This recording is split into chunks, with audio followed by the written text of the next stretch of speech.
dear listener. Welcome back to this quiet corner where words drift slowly like a gentle river, carrying us away from the noise of the day. Tonight, I invite you to settle down, breathe softly, and let the story guide you. We will open a book that has lived in the hearts of readers for more than a century. A book written by Mark Twain, a story of childhood, of freedom, of mischief, and of discovery. This is The Adventures of Huckleberry Finn.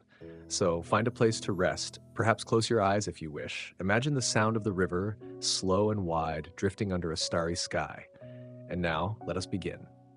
Chapter 1. Chungmot, you may not know about me, unless you've read a book called The Adventures of Tom Sawyer. But don't worry, that's no matter. That book was written by Mr. Mark Twain, and he told the truth. Mostly. Sometimes he stretched it, yes, but mostly he told it straight. And that's more than most people do. Because truth be told, I've never met anyone who didn't tell a lie, one time or another. Except maybe Aunt Polly, or the widow, or perhaps Mary. Aunt Polly, you see, is Tom's aunt, and the widow Douglas and Mary, well, they're all written about in that earlier book. Now, the way that story ended was this. Tom and I found the treasure that robbers had hidden in a cave. Piles of gold. So much money that when we looked at it, it near blinded us. $6,000 apiece. All gold. Judge Thatcher took it, put it out at interest, and made it grow. And so Tom and I, two boys who once ran barefoot and ragged, now had $1 a day. Every day, year after year. More money than we could ever spend. More than we knew what to do with. The widow Douglas, kind woman that she was, decided she would take me in. She said she would civilize me. Civilize. Now, maybe to you that word sounds fine. But to me, it was heavy. It meant rules and clothes too tight, and washing when you didn't feel dirty, and praying when you weren't in the mood. It meant sitting still, straight-backed when my body wanted to stretch out in the sun. It meant speaking polite words when my heart wanted to laugh or holler. The widow, she meant no harm. She looked at me with pity in her eyes, calling me her poor lost lamb. She gave me new clothes, neat and stiff, and set me at her table. But I felt cramped, sweating in those clothes. I longed for my old rags, for the sugar hogshed barrel I used to sleep in, for the freedom of being ragged but free. Still, Tom Sawyer came to me, his eyes shining. He said he was going to form a band of robbers, and if I wanted to join, I had to go back to the widow and be respectable. So I went. At supper, there were rules again. You couldn't just eat when you were hungry. You had to wait. Wait until the widow bowed her head and murmured a prayer over the food. Food that was already good, already hot, already ready to eat. Each dish stood alone, neat and proper. Meat here, vegetables there, bread at the side. And though nothing was wrong with it, it felt lonely. I liked meals where everything was mixed together, where flavors shared the same pot. After supper, she told me about Moses and the bulrushes. At first I listened, curious. But then she told me Moses had been dead for ages, and just like that, I lost all interest. I never cared for dead folks. Later, I asked if I could smoke, just a little pipe. The widow frowned, shaking her head. She said it was a mean habit, unclean, and I must give it up. Funny, isn't it? She fussed about Moses, a man long gone, of no use to her, but scolded me for smoking, which at least gave me comfort. And she herself took snuff. That was fine, of course, because she did it.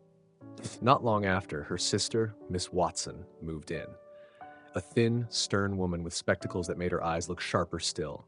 She sat me down with a spelling book, working me hard. Don't slouch, Huckleberry. Sit up straight, Huckleberry. Don't stretch and yawn like that, Huckleberry. She spoke of the bad place, and I, restless, said I wished I was there. She grew angry, but I meant no harm.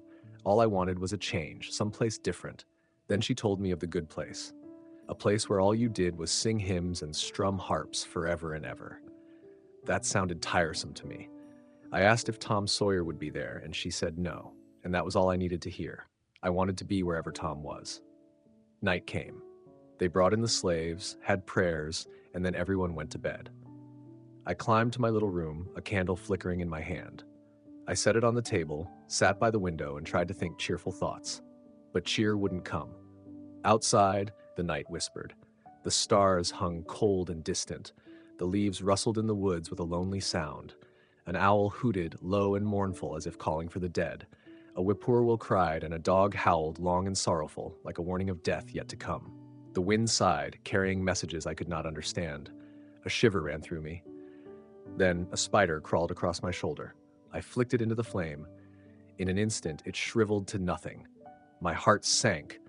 Bad luck, terrible bad luck. Fear shook me, and I spun 3 times, crossing my chest each turn, tying a lock of hair with thread to ward off witches. But deep inside, I felt no safer. The house was quiet now. Still as the grave, I lit my pipe, smoke curling soft and secret. From far away, I heard the town clock strike. 12 slow, heavy booms, midnight, then a snap. A twig breaking in the darkness outside. I froze, my ears strained, and then a sound, faint, soft, playful. Meow, meow. My heart leapt. I whispered back just as soft, meow, meow. I blew out the candle, scrambled out the window, and crept into the night, through the shadows across the yard, slipping quiet as I could. And there, waiting in the dark, was Tom Sawyer. And so, dear friend, the adventure begins. 2 boys, restless and curious, standing on the edge of night, ready for mischief and dreams. This is just the first step on a journey down the Mississippi, a journey of danger, of laughter, and of freedom. But for now, let the river carry you gently. Let Huck's lonesome heart and Tom's bright mischief rest in your thoughts and drift softly into peace. Script này đọc chậm rãi sẽ dài khoảng 20 phút. Bạn có muốn mình làm thêm các đoạn ngắt nhạc nền, hiệu ứng âm thanh gợi ý, ví dụ tiếng gió, tiếng cú kêu, tiếng chuông đồng hồ lúc nửa đêm, để khi dựng video nghe sẽ sống động hơn không?